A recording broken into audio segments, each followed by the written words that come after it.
Under a prolonged heavy rain, bogged down in a mud, sleeping but not giving up, the recruits of the armed forces of Ukraine go to the positions of one of the training grounds of the Donetsk region. In such difficult weather conditions, the army team practiced the tactics of assault actions in different landscapes.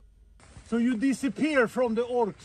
Тобто, щоб якщо ворог вас там бачив, він побачив, що ви десь вискочили, пропали, там вискочили з іншого місця, знову пропали, щоб він вас не бачив постійно, як ви рухаєтесь. Good with some warm-up. Тобто трохи розігрілися вже. And we need to have more rain. So everybody do the rain dance. Треба тепер трохи дощу, щоб трохи охолонути. Magnus is an instructor from Sweden. Stan is a US Marine. They are here to share their combat experience with the newly arrived members of the armed forces of Ukraine. I was in the Marine Corps. I'm here to help with advanced infantry tactics, machine gun, from heavy to light machine guns. The Ukrainian army doesn't have light machine guns at the current time. They're starting to get some of them, the M249 squad automatic weapons. Slowly but surely they're getting them.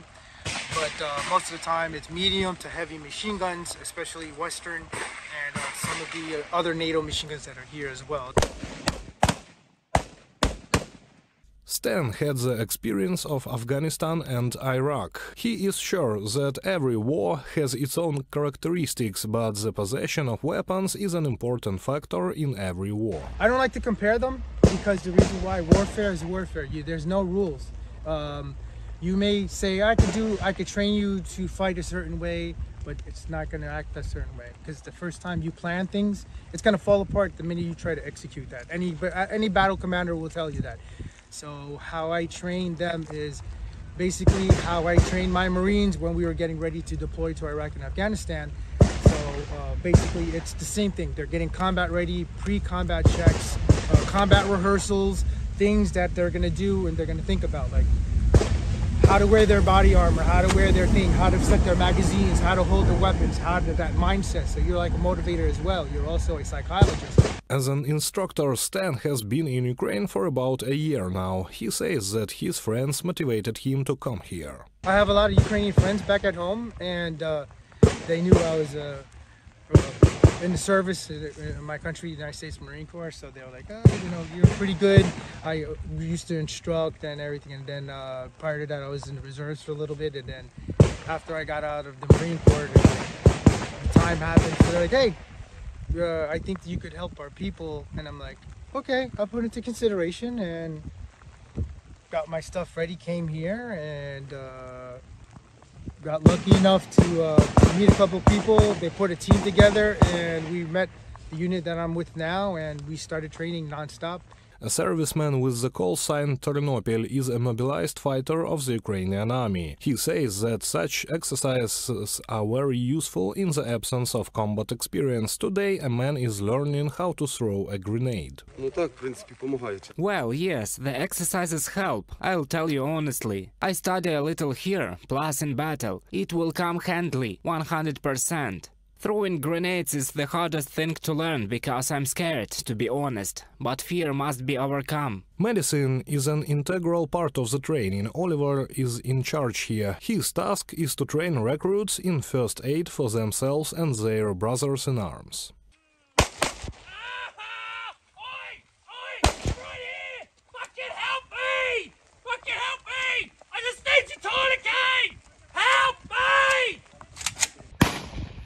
Well, we have an algorithm that we follow, so it should be very easy to make a decision from the information we see. Obviously, in a firefight, we always try to win the fight first. Catastrophic bleeding and airways, very important, so we fix those. In the American system, they use March, and we use CABCDE. Of course, the body is always the same, so it's the same ergonomics, but the abbreviations are a little bit different. A serviceman with a call sign Barney recently received a shrapnel wound in his arm. The man has been at the front since 2014 and has already been trained abroad. He has something to tell the recruits. In Britain, I learned how to work with multiple launch rocket systems, such reconnaissance installations, satellite dishes. If the Russians launch a rocket, the HIMARS base is standing and the dish calculates for 30 seconds where the exit is from, where it will arrive, and in what time. At that moment, it is necessary to transfer the coordinates to the artillery so that they strike. But while the Russian missile is flying, HIMARS is ahead of it, hits the target, we are packing up and leaving. This is how it should be. After the exercises, the recruits will go to defend the Ukrainian land in the Toretsk direction.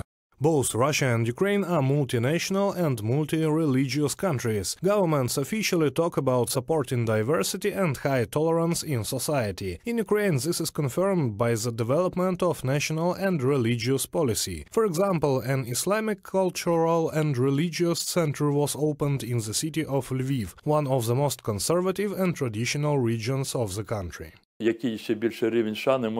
What can be an even higher level of respect when we have Jews, Christians, Muslims and people of other religions in one trench? And they all do one thing, protect their state. Congratulations and special signs of attention from the president and other state authorities to citizens of Ukraine of other religions. This all shows that this is not a formality, both for the state and for officials. This is already the norm of our present.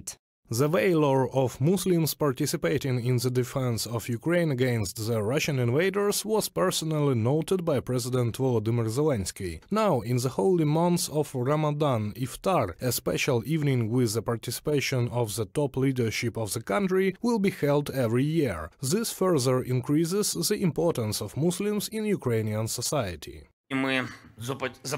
We are establishing such a tradition for Ukraine, Iftar, precisely at the official level, together with our soldiers, with our heroes, with Muslim soldiers, together with the Majlis of the Crimean Tatar people, together with representatives of the entire Muslim community of Ukraine. And with that, we all affirm that Ukraine values every person, values every community. And in Moscow, the most progressive city of Russia, citizens protested against the decision to build a mosque on the Holy Lake. The construction was approved by the mayor's office, but later the authorities gave in to the demands of the protesters and cancelled the project. In general, Russian society is filled with racism and chauvinism. What is the frequent rental of housing only for Slavs and cultural discrimination wars?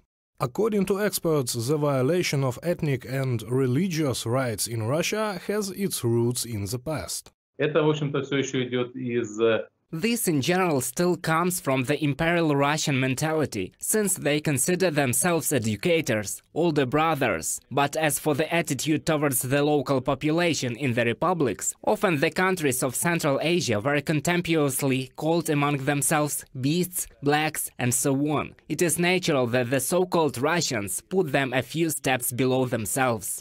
Opponents of the construction of the mosque cited the possible worsening of the crime-inducing situation if they were built as the main reason for their indignation. The incident also reflects the state's global attitude to this problem. Thus, according to the Zona media, for one verified dead soldier from the central part of Russia, where the absolute majority are Slavs, there are 6 dead from the national republics, namely in these regions many profess Islam. When there is no discussion of problems, there is no recognition that conflicts are present in society, it does not lead to anything good. This leads to the accumulation of tension in society, which manifests itself in the form of violent actions of various scales, from domestic violent conflicts to larger problems that already take the form of conflicts between groups. Even Kadyrov's mercenaries intervened in the conflict surrounding the construction of the mosque. In the published video, they say with weapons in their hands that it doesn't matter who they fight against the Ukrainians or against the protesters in Moscow. However, the Russian government persistently continues to pretend that the problem of discrimination in society does not exist.